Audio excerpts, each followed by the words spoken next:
Class 10th science chapter first second and third MCQ।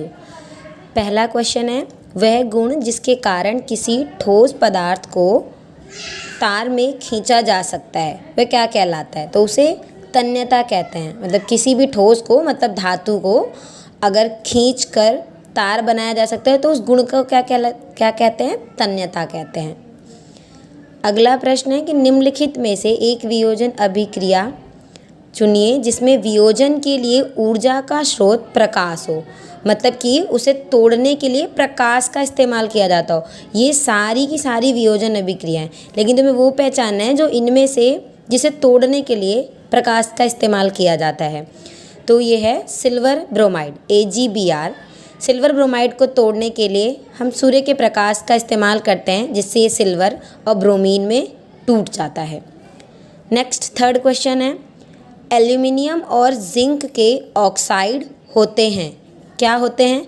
अम्लीय होते हैं या क्षारीय होते हैं, उभयधर्मी या फिर उदासीन।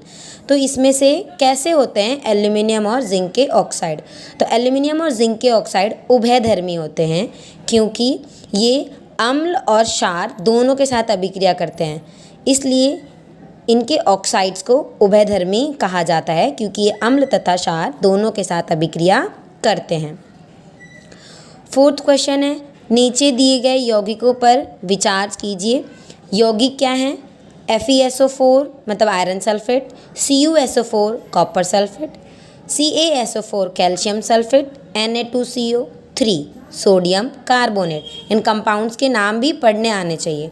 और ये बनते कैसे हैं? आप 9th में पढ़ चुके हैं कि केमिकल कंपाउंड्स कैसे बनाए जाते हैं।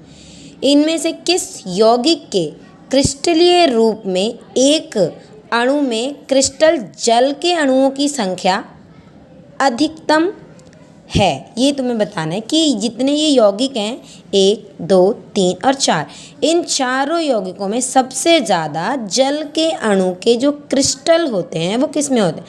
तो सोडियम कार्बोनेट है, इसका आंसर है सोडियम कार्बोनेट।